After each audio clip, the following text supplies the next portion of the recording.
Namaskar. Hello and welcome to 𝗖𝗚𝘅 channel. I'm your host Sree Iyer.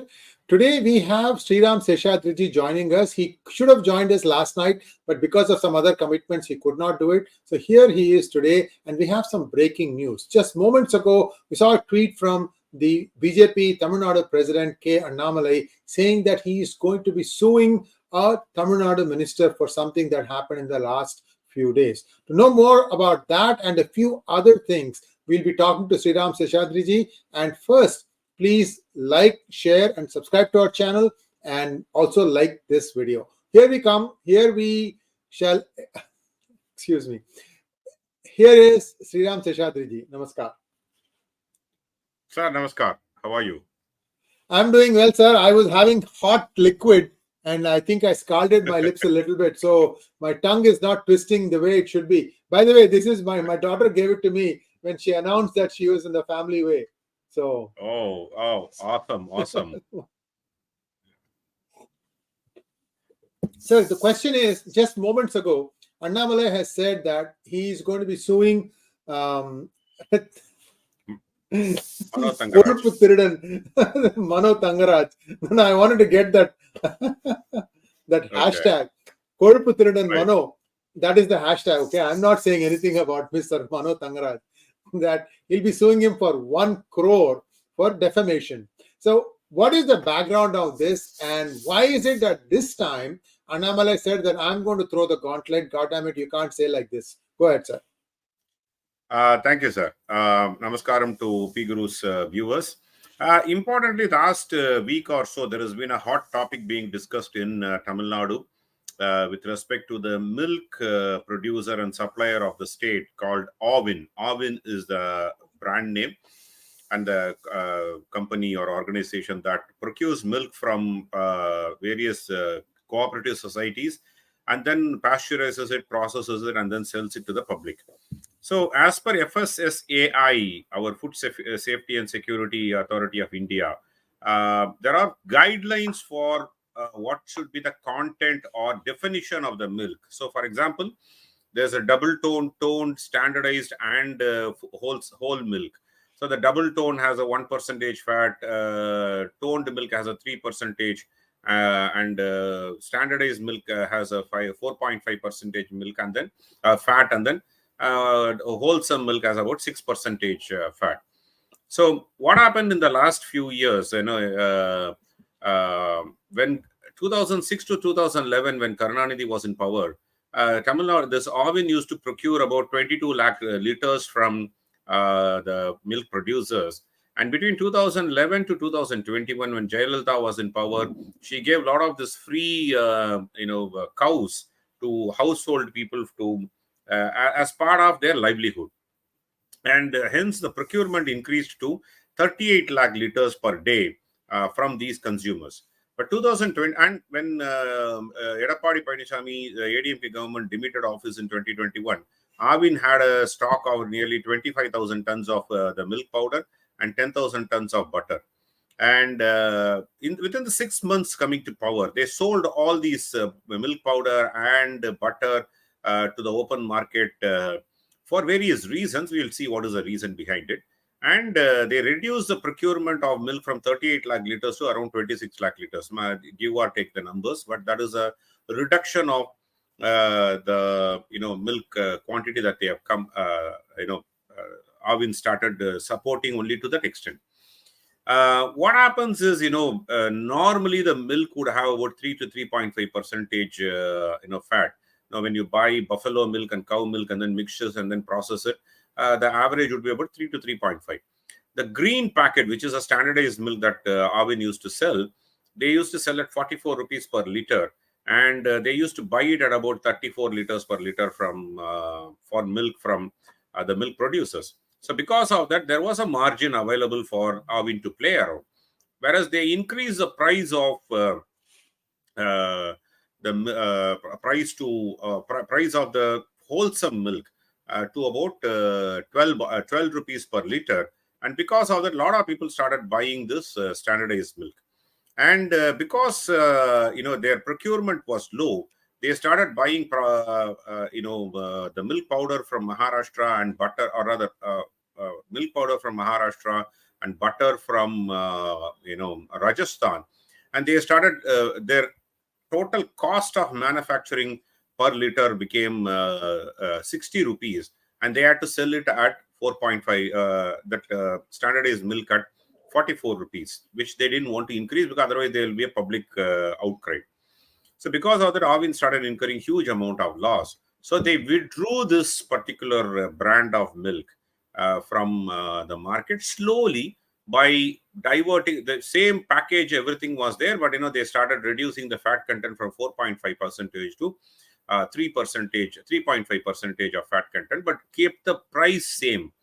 Why the price matters is per percentage of fat, the cost is about 8 rupees. So ideally speaking, 44 rupee milk should have been available at 36 rupees. Instead, it was sold at 44 rupees only. When someone compares the milk prices in Tamil Nadu and other states, then naturally milk prices in Tamil Nadu is lower compared to other states.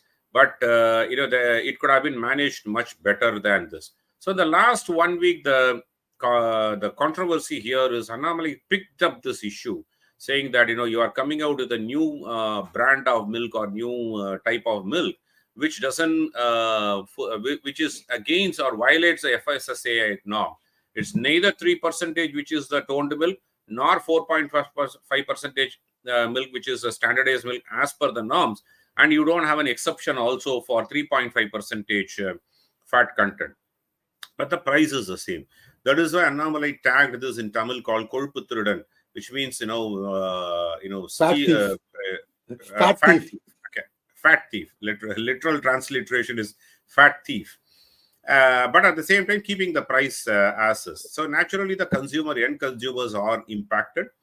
And the concerned minister, Mr. Mano Thangaraj, started accusing Annamalai and people who have been asking the question as, I am not answerable to any one of you. And then started abusing them and started accusing Annamalai as, crony capitalist trying to promote North Indian milk manufacturers in Tamil Nadu. That will sell to the people of Tamil Nadu very easily. So that is why, he started using that. So Annamalai issued a challenge saying that within 48 hours, prove this. You have the police network.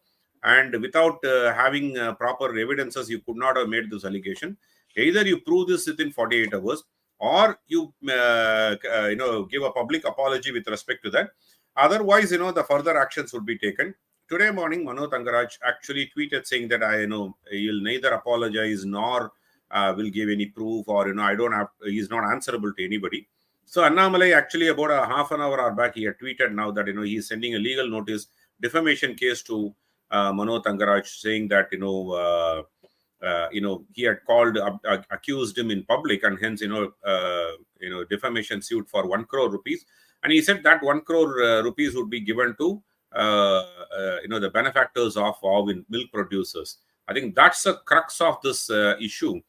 Ideally speaking, Avin should have managed it little better. When this controversy happened, the minister and Avin administration should have come out. Transparency is lacking. They should have come out openly and said, yes, we have reduced the fat content, but they have never ever answered this question, Sree Iyer ji and viewers. When so many people, including myself and so many other public persona on the tweet, or the politician, especially Annamalai, asked this question specifically, did you reduce the fat of the milk? No answer is ever given. Did you withdraw the green packet, which is the standardized currently available as a green packet? Did you withdraw from the market? No response. Ideally speaking, Avin could have given out the statistics of it, because they anyway manufacture and then send it to various districts. They could have given those details and then said transparency could have been maintained. So far, they never answered and responded to that. And I think, this is going to be another controversy that DMK government is walking into the trap laid by Annamalai, because milk is a daily consumption product by all walks of life, not just the rich nor the middle. Everybody consumes milk. At least they have a tea in the morning. They have a coffee in the morning. And, you make curd out of it or buttermilk out of it. So every walks of life uses milk on a daily basis. So it becomes a daily issue for the people. I think Annamalai picked up the right plot and ploy to corner this government at the election juncture. It's definitely okay. You need to attach politics to every issue that has been raised. Naturally, there is a politics behind it. It's just not only the common public, beneficial issues, but also politics involved. And Annamalai has picked up the right spot at this point in time. Thank you so much, sir. And viewers, if you have not had a chance to like this video, there are about 200 people watching, and I would love each and every one of you to like this video, because for some reason, the notification for this video has not gone out to our subscribers. Sometimes this happens. Haven't really tried to figure out what it is. So my request to those of you who are watching, that means you did get the notification. So please like this video. That way this has a better chance of going viral. And Sriramji, why now? Annamalai has been getting all these accusations, insinuations, in fact, far worse than this, from all these DMK lumpets. So why now? What is the significance of this timing? Any idea, sir? So definitely two reasons why this issue is very emotional to Annamalai, because Annamalai also is a farmer who rears cows and then who does sell milk. So it is a definitely emotional attachment.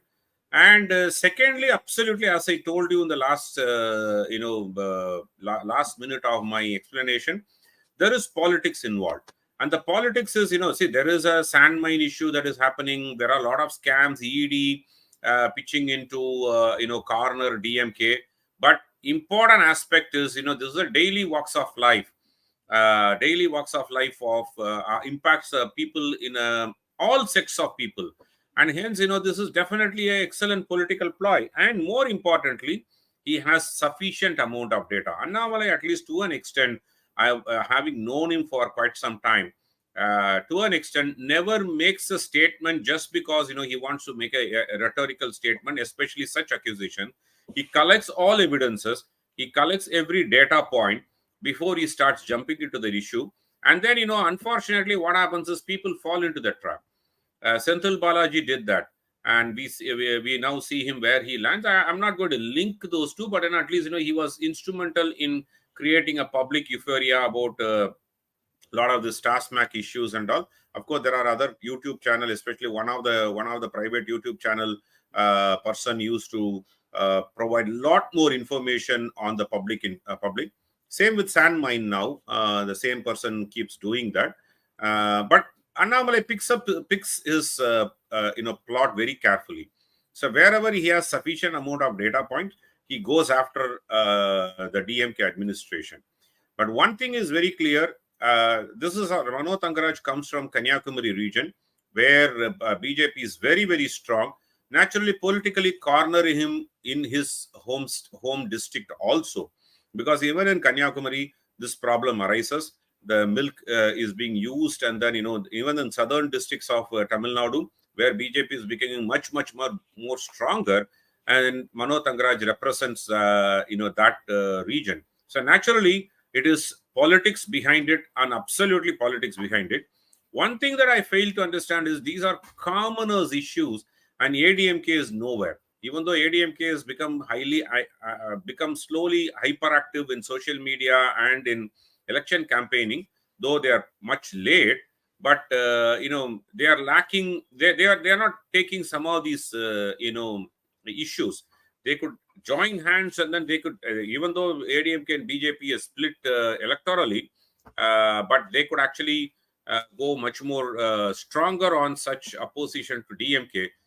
But if they did that, naturally their contribution to Arvind's decline also would come out in some point in time. DMK would divert that issue. So probably that is one reason that ADMK is not pitching very strongly on this.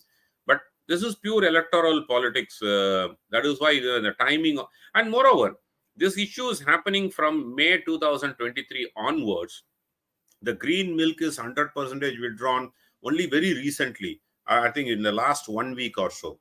And that's why the timing also is happening very close at this point in time. And then Annamalai picked it up. Thank you, sir. Now let's take a quick look at what happened in the sand mafia mining case. We know that this is a new way in which the state government actually has not even booked some of the sales of sand, because in Tamil Nadu, the state government controls the sales of sand. And if the government itself does not report sales, which means it is not only hiding the GST part, it is hiding the whole. So that would constitute a huge violation of constitution, in my opinion. I mean, this has very serious consequences, like dismissal of the government. So Sriramji has talked about this in the past. So let's take a quick update from him on what has happened recently. Now the ED has stepped it up by one gear. And sir, I leave it to you now. Thank you. I think, viewers, we talked about the sand mining scam it's been happening about 2 to 3 months' time. We talked about it when it happened.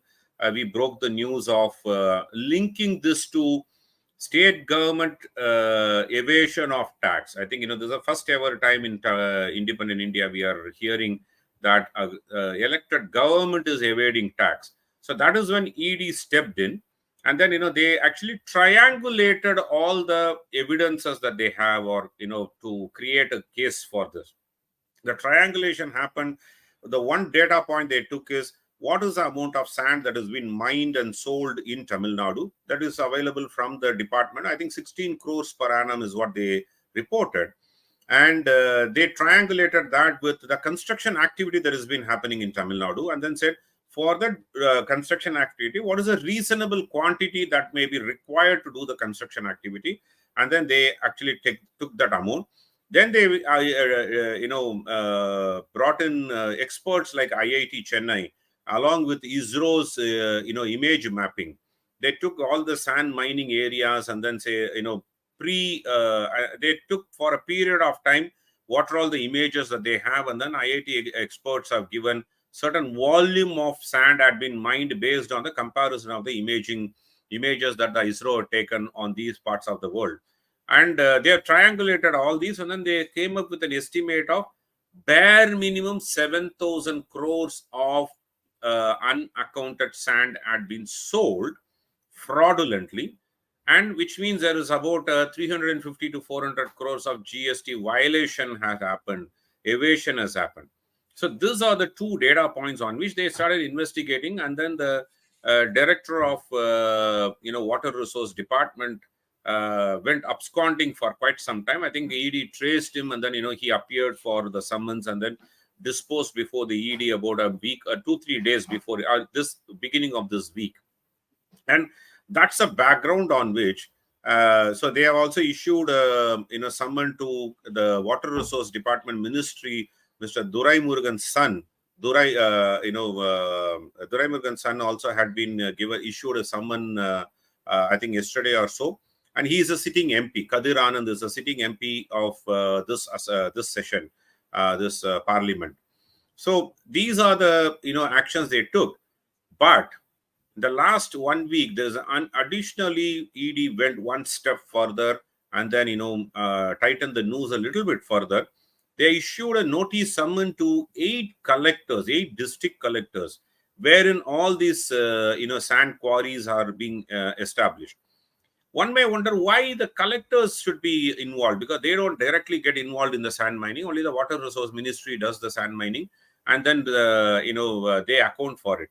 Very important reason is, according to the rules of preservation of natural resources, the collector is responsible for the preservation of natural resources, which means they issue the guidelines of sand mining. Say, for example, the mining should not happen at the banks of the river. It has to go slightly deeper so that the common public who are going to the banks of the river are not affected.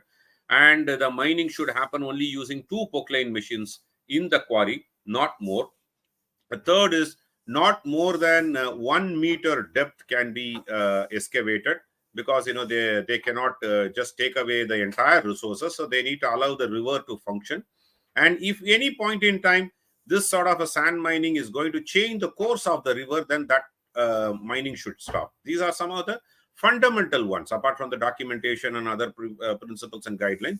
And finally, they say that if any of the sand quarry or mining sand mine is violating any of these guidelines, then the collector has the authority to revoke the license given and then close down that quarry. So now, you viewers try to put this in a full bigger picture. Government reports almost about less than 1/100th of the actual sand has been quarried. ED finds out a bare minimum violation of, or nearly 7,000 crores worth of sand had been mined. Who's accountable for? It's the collectors who should have been, who was kept as a checks and balances, who is responsible for preventing these illegal mining. And hence the collectors had been asked to appear before the ED to give their disposition. Now what Tamil Nadu government is doing? Tamil Nadu government is trying to become highly adventurous. They have appeared through the Attorney General of Tamil Nadu government to Madras High Court, stating that ED does not have a jurisdiction on sand mining irregularities. But ED is not asking for sand mining irregularities at all. They are just only looking at from the PMLA angle, money laundering. You have excavated so much of land, so much of sand, collected money worth of nearly 7,000 crores, and violated and then evaded GST tax of nearly 400 crores. What did you do with the money? So there is a money laundering angle that comes in, and hence they have every right to question whoever is involved, whether you are being an IAS officer or being a chief minister. There's a deputy chief minister who has been arrested and then put behind bars, and then Manish Sisodia is not able to come out. There's a sitting minister, Senthil Balaji, who has been arrested, I think, more than 5 months. He is not able to even come out of it. Manish Sisodia is suffering more than that. Almost near a year he is in the prison. So why should the bureaucrats be bureaucrats be left behind? So bureaucrats who are hand in glove in this transaction are also called for. So the petition that the bureaucrats, the IAS officer, the collectors filed in Madras High Court is highly laughable and appalling. The reason why I say highly laughable is they are saying that there are at least 50 FIRs that have been filed in Gujarat and Uttar Pradesh which are ruled by BJP, but ED is not taking cognizance of that and then going behind them. Whereas you are coming to states where opposition is ruling. That's not a bureaucrat statement. It's a political rhetoric. A politician can make and get away with, but not a civil servant. And they have given it in the sworn affidavit. They have as part of their affidavit, they have given this statement. Second, it will not stand in the court of law. The district collectors must know this, and the AG, Attorney General of the government, also will know this very clearly. You cannot say that, oh, you left that culprit and then you are catching me, and hence, either you catch everybody, otherwise don't touch me. That cannot be an argument that stands in court of law. I think this is a very, very laughable, reasoning that they are given.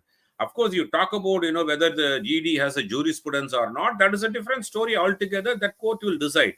But your defense is you have not taken action in Gujarat or in Uttar Pradesh or other states, but you are coming and taking action here. It cannot be an argument to relieve oneself from the ED summons. I think this is a I don't know. Even a 10th standard student would have advised the government much better, in my humble opinion. And this cannot be the defense. Unfortunately, the court also has accepted the petition, and they are going to do fast track this discussion or this case. And I think, in my humble opinion, knowing the PMLA Act, ED is having a jurisdiction on that. They are not worried about how much of sand you mined or not. That is not their problem. But all they are looking at it is money laundering actions, money laundering situations. What did you do with those sand? Or show me the stock. Wherever you have if you have taken this, mined the sand somewhere, show me the stock somewhere. It should lie somewhere, right? Either show the stock or show me the account for it. Where did you account for it? So when Nirmala Sitharaman, the finance minister, brought GST under PMLA purview, very clearly people knew that, these violations will come under that. And then, unfortunately, an elected state government is violating the tax laws and then evading tax may be a ground for dismissal also, if it proved. But forget about that. But very importantly, the bureaucrats, what will they do? Unlike Senthil Balaji, who had access to 20 lakh, 30 lakh per fee, lawyers who collect 20 to 30 lakhs per sitting, these bureaucrats don't have that wherewithal to go after. Second, they are pensionable. The moment they are arrested, then they lose. They are suspended, and if they are convicted, they lose their pension also. The moment they are suspended itself, their salary would come to 50% for their family to survive. If they are convicted, they lose their pension also. So why would the collectors be hand in glove? But at this point in time, they will turn as approver. They will give all the evidence that they have. That is why the Tamil Nadu government has picked it up on their behalf and filing the case in the court. Very unprecedented actions of Tamil Nadu government. I think they are actually walking into the trap day in and day out. We saw how the Arvind case, they are walking into a trap of a political trap. And here they are walking into a trap of, because they think that, rhetorically they can, get the public appearance, public support, and then they are above law. I think that is where, this government, every time when DAK comes to power, they actually act highly arrogant. And this is one step further, taking on ED. Mr. Karunanidhi, had he been alive and then being a chief minister, would not have done this at all. He will not take on the enforcement director, especially enforcement director has such a power. And we saw that in Senthil Balaji case. They filed a habeas corpus petition, and then it went up to Supreme Court, and Supreme Court struck down and then said, enforcement directorate has the power. Another argument that these collectors are keeping is they have not given a copy of the ECIR, equivalent of FIR in any criminal case. And Supreme Court has very clearly ruled in the past that ECIR need not be given to the accused. In fact, ECIR is a mandatory step towards the investigation, but that copy of the ECIR need not be shared with the accused or someone whom they have summoned for evidences or information. They don't have to be shared with the copy. So Supreme Court is very clear on that. So in both the counts, I think Madras High Court will quickly dismiss this petition and then say maybe direct the collectors to appear before the enforcement directorate, which means the government is in danger every day. They are going towards the dangerous situation on a day in and day out. I'll pause here, Ms. Sree Iyer ji, and then if there are any follow-on questions. Thank you, sir. Next up. Thank you. Thank you. I wanted to ask you about Senthil Balaji. He's been trying to get out of jail by getting bail. And I'm hearing that the latest medical report on him shows that everything except the kitchen sink is not well with him. Is it true, sir? Right. Absolutely. In fact, last week when his petition came up for bail petition came up for hearing in Supreme Court was not willing to take an affidavit as from him as he's suffering from as I am suffering from fever, that sort of an excuse. They asked the hospital doctors to produce a sworn affidavit with respect to his medical condition. And I'm actually very surprised to see that the doctors are going to the extent of filing a medical report which says he has a problem with his, some problem with his brain not functioning, some issues with his, brain hemorrhage or defect. He has a problem with, slip disc or, compression, nerve compression at his disc. He has a problem with gallbladder stone, and he has other complications. Short of saying that, only thing they could have added is, Senthil Balaji is pregnant too. That's the only thing. Sarcastically, I'm saying that. See, I'm not going to doubt that, he may be suffering from various problems because of his heart issues and all those stuff. But so much of complications, he needs full medical attention. I think because PMLA allows only on conditions of medical condition, conditions of medical problem, emergency, that one can be released on bail. That's the only option open to him. Especially in this case, he's still continuing as a minister, which Stalin is not willing to give up on him. The second is, he's still, his brother is still absconding. Nobody knows his whereabouts, whether he's still alive or not. Also, nobody knows.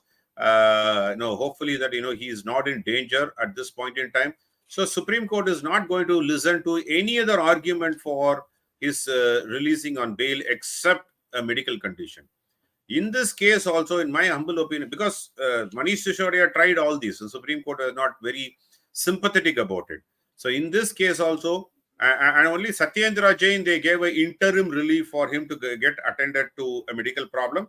And now he has come back into the jail, and then the permanent, the hearing is going to happen on his bail petition. Satyendra Jain has been in prison for more than 18 months. So Senthil Balaji may get a bail, but with lots of conditions, or ED will go after and then say, we will take care of all his health problem, and then probably seek for a transfer from Chennai to Tihar. If that happens, then it's a bigger blow to Stalin as well as the DMK government and Senthil Balaji, because at least he enjoys this special attention in Pural prison in Chennai. The moment he goes to Delhi Tihar prison, he's not going to get that sort of a preferential treatments and other stuff, and he's going to be, and ED will take care of him. AIMS will attend to it. Even this medical affidavit that has been filed, medical report had been filed under sworn affidavit. I'm sure that Supreme Court is not going to take it lying as is, and they will ask experts like AIMS to re-examine and then give their point of view. I think in that point, in that aspect, I think one more adventurism by this government. Hopefully that Senthil Balaji is not as ill as the reports are suggesting, or it is not as dangerous that his life is under threat, and that be the case, court is not going to give any relief to him. But if there is a contempt issue that comes up, even the deans and doctors who signed up for this report will be pulled up by the Supreme Court, and that will lay the ground of transfer of Senthil Balaji to Delhi, AIMS and Tihar, and not keeping him as. So one more blunder if it is a false information. Thank you so much, sir. And now last topic on deck today. The Supreme Court has made some observations regarding the Adani Group Hindenburg scam or shorting of stock, whatever you want to call it. The Supreme Court has actually come down hard on SEBI and one other entity. What did they find objectionable, sir? Actually, Supreme Court has not come down heavily on SEBI or the expert committee. Supreme Court has come heavily on the PIL petitioner Prashant Bhushan for falsely accusing SEBI and the expert committee. I stand corrected. Okay. Yeah. So what happened is, when the case was presented, Supreme Court formed when this Hindenburg issue came, and then Prashant Bhushan, who appeared to appeal to the Supreme Court to say through a public interest litigation to court-monitored probe into the overvaluation and short selling of Adani stocks, that happened. We all know what happened when the Hindenburg report came. So on that basis, Supreme Court directed SEBI to conduct the investigation and then provide a report in the month of August. And, also, Supreme Court formed a special, the experts panel to help, SEBI to conduct this investigation. Only place where they pulled up SEBI is why they did not provide this closure by August, for which Tushar Mehta, the Solicitor General, provided a convincing response, which court accepted. There are about 14 issues on which the investigation happened. On I think 24, not 14. Except 2, all the investigation points had been completed. For the other 2, they had to depend on foreign agencies or entities that are based out of outside India. So, and hence, they were waiting for their response and then follow-ups, and then hence this could not be closed. Supreme Court accepted that argument also, but they made a little bit of observation on that. Other than that, when Prashant Bhushan claimed that SEBI needs to be investigated, and court has to monitor the entire investigation. Supreme Court, the 3-member bench headed by Chief Justice of India, Honorable Justice Chandrachud, declined to comment on it. And Prashant Bhushan raised another objection, saying that, the expert committee, some of the expert people in the expert committee were in the roles of, Adani, representing them in other cases. Supreme Court rejected that, also saying that a lawyer, being a lawyer, a legal person, can represent anybody in their in the past or in future. But at this point in time, are they functioning as per the guidelines given? And they are satisfied with that. The third portion is, Prashant Bhushan wanted to take Hindenburg report as an evidence and then start probing. And Supreme Court once again declined to do that, saying that Hindenburg report cannot be the basis. It cannot be an ipso facto factual, evidence that should be taken, because it was accused as a hit job, and hence all Supreme Court did is they gave guideline to SEBI to control any short selling in a short-term manner for any benefits. They just advised them to create some checks and balances. Other than that, it's an egg on the face of Prashant Bhushan and so many co-conspirators who kept saying that Adani, flaunted the system to make money out of it, did the overvaluation, and etc.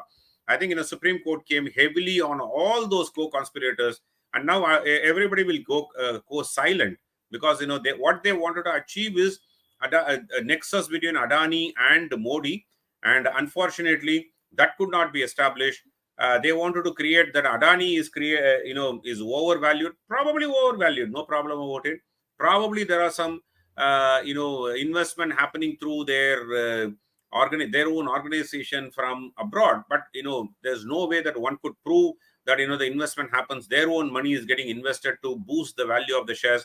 One cannot prove that, but the doubt would still exist. But as far as we know, as per the evidences available in front of the court, Supreme Court declined to take this up as a court monitored investigation.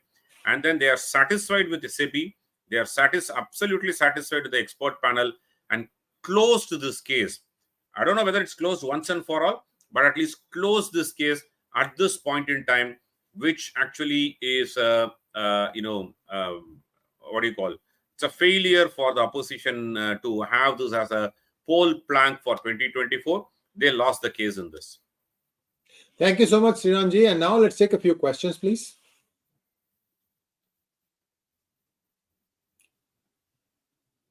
Magnet Ranga wants to know, Namaskaram, what use is if cases against the powerful hardly reach the logical conclusion? Many powerful former ministers of UPA era are still enjoying bail and cases linger on and on.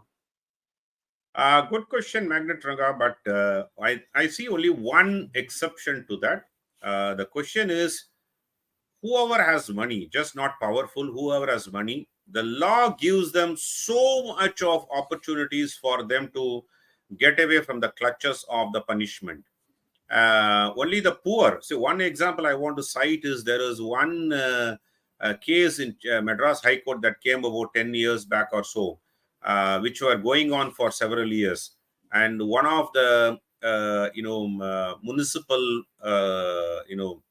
low-level, personnel, in the sense cadre-wise, took a bribe of 10 rupees, I think in 70s or 80s, for doing some activity during Diwali time. It's a cleaning, public cleaning person, and then took a bribe of 10 rupees or a bakshees. We can say that, he took and he was suspended and dismissed. And then Madras High Court upheld this,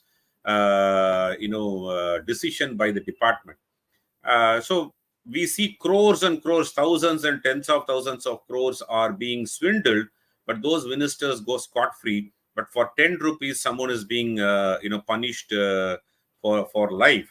We see both in that, but whoever has money, the law also provides them so much of loopholes. Law also provides them so much of opportunities for them to stay away. That's an unfortunate situation. But at least it creates a public perception about that particular political party or powerful people. So in my opinion, Jayalalitha lost her election very badly, in fact, including her own seat she lost because in 1996, because of the arrogant extravaganza she showcased in 1991 to 1996. Same way, 2006 to 2011, DMK government was routed. They didn't even become a principal opposition party, because of the land grab scam that they did, and then anti-people's things they did during that period. So, but when these cases come up, when these become a public subject, only thing is at least they get punished electorally. That's the only solace we need to take, though it may look philosophical, but that's a reality, sir. Next one, please. Sushila M. wants to know, please give us an insight about DK Sivakumar's case being withdrawn in High Court. I think we'll pick it up separately. I think not part of this discussion. We'll pick it up separately, Sushila. Next one, please. Fact and fiction. Sriji asks Sriramji, can Annamalai's padayatra get massive support in northern part of Tamil Nadu? And if so, that support convert into 1 or 2 seats? Absolutely. I will stand corrected if things because I did feel when it entered Congo region itself, it will lose its sheen. But it is now completed Congo region, getting into the Delta region, and it is going great guns. Though there are some disruptions because he had to go to Hyderabad for campaign, and then some other reasons.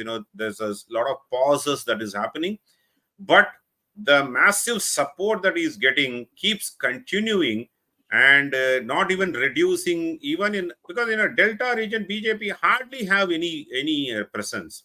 And even there, like the Kumbakonam area or in Trichy, they don't have any presence at all. There also a significant amount of people turn up for this yatra. I'm sure when it comes to northern part of the state, the similar support will swell, and that would be a decision maker for PMK to make a decision which side they should go to. They should go to ADMK, or they should come back to they should continue to be part of the NDA alliance or not. I think that is where, because a lot of people started talking about, especially the journalists and all started talking about, saying that ADMK's cadres are moving towards BJP. Similarly, PMK cadres and supporters would start moving into BJP, and hence naturally PMK, in order not to lose them, they will align with.